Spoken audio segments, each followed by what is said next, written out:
Magandang araw po sa inyo. Ito ang guided at ang ating reading ngayon ay para sa June sa mga Virgo. So, natapos na itong ating kalahating taon at sinasabi nga nila na ang June ito is more on revert healing and sabihin natin yung pagbabalik ng ating mga nakalimutang gawain. At isa din siyang riffing kung ano man yung mga pinunla natin o mga karma natin in life, more on positive siyempre yun. And kung ano man yung sabihin natin na pagdaanan natin ng mga nakaraang buwan, sabi natin yung mga question natin kung bakit ganito, ngayon lahat natin makuha yung sagot in more positive talaga na outcome para sa ating lahat. So para sa iyo Virgo, ano kaya naka-install ngayong June?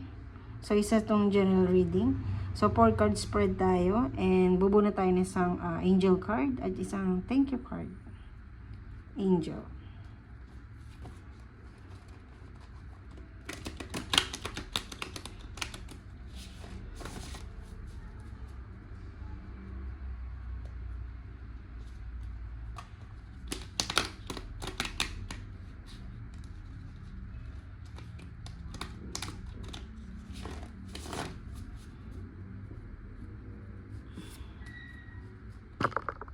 Oops.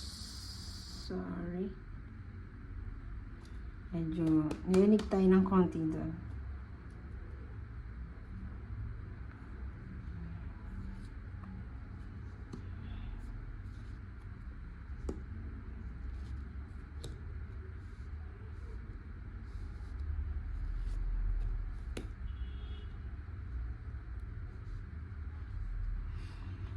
So, Virgo, ngayong buwan ng June is ang pinaka-overall environment mo, it's about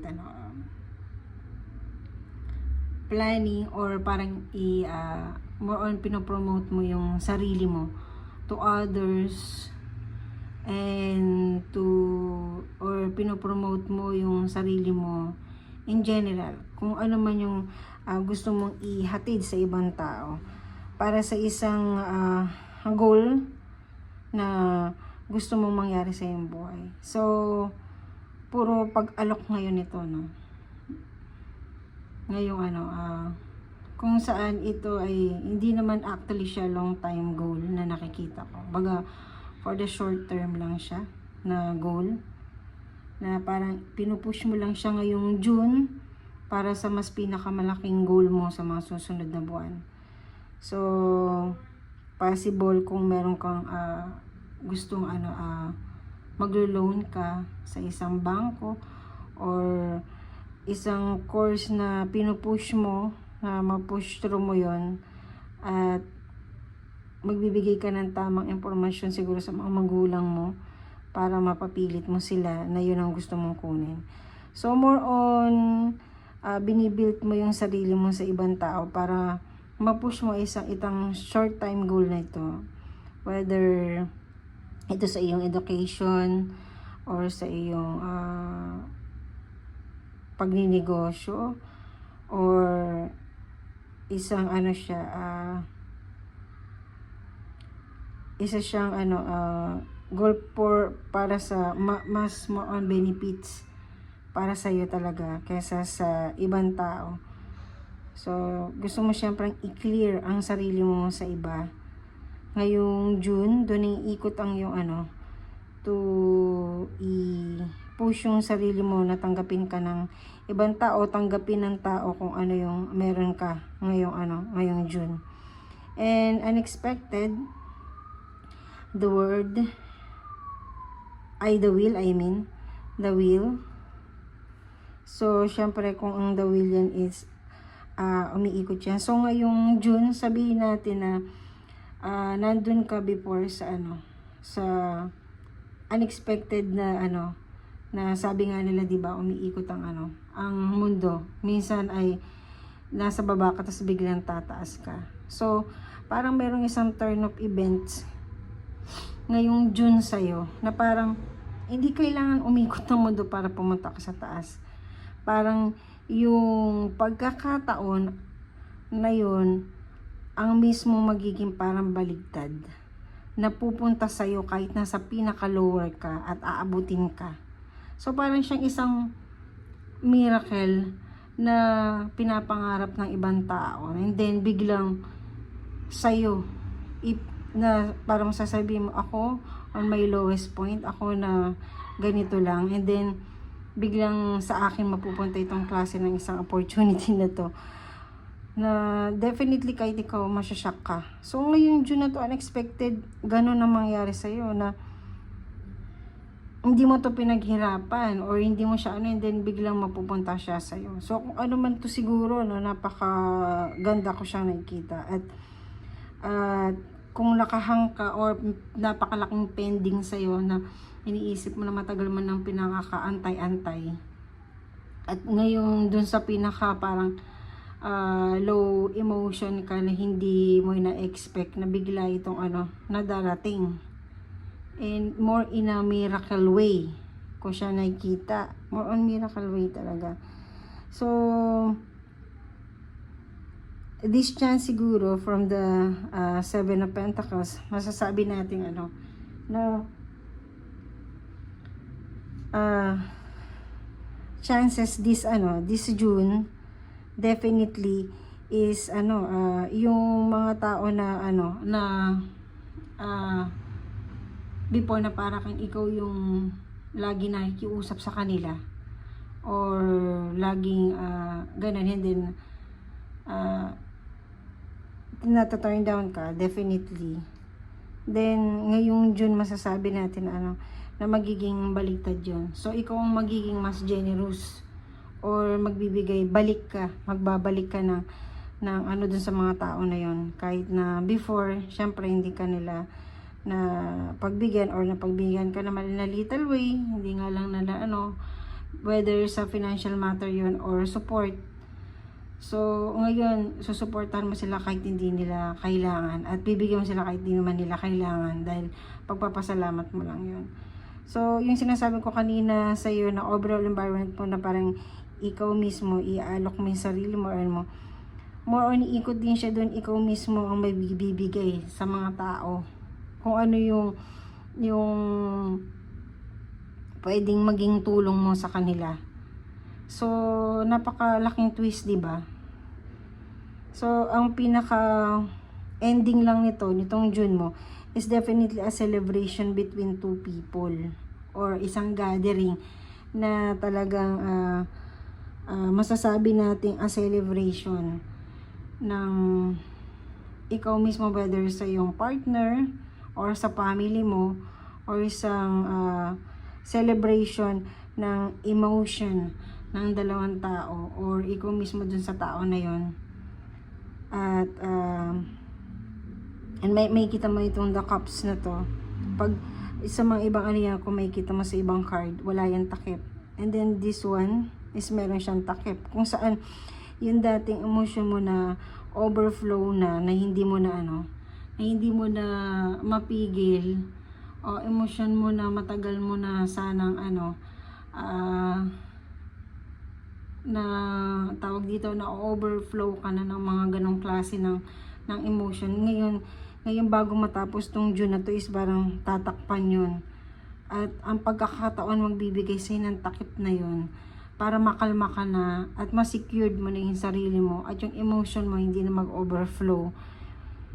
At napaka-positive na, di ba? Kasi yung celebration na yun, possible sa sarili mo eh. Baga, job well done sa'yo. Parang i-embrace mo yung ganong klase ng pagkakataon na napagtunggubayan mo ngayong June at yung biglang opportunity o isang miracle na darating ngayong June is hindi mo talaga siya inahasahan. So, kung ano man yun, ganyan papasok na June na to. So, general reading lang ito, Ito tayo general reading. But, lagi kong sinasabi na kung sino man yung nakakapanood ng aking video is isang message yun to para sa'yo. Whether sinabi mo na hindi siya nag-resonate sa'yo, possible nag-resonate siya sa ibang bagay pa din. The whole reading is meron at meron sa'yong mensaheng binibigay sa'yo. Na dun ma-focus yung iyong sarili, kung alin man dun. So, ano yung angel message mo ngayon, June, Virgo?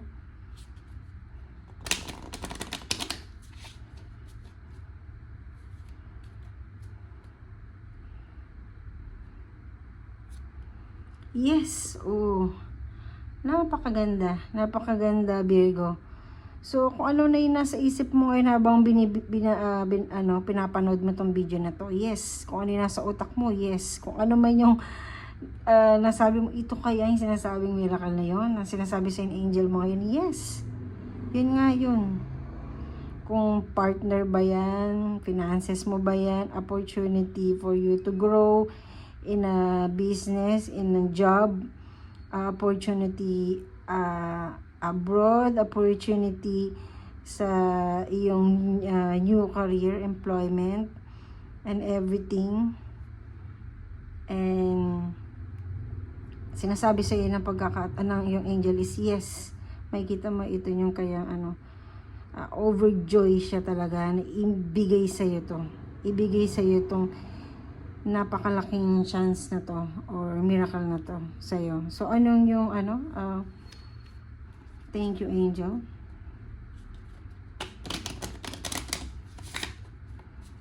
Ang mga card nito minsan nasusurprise talaga ako.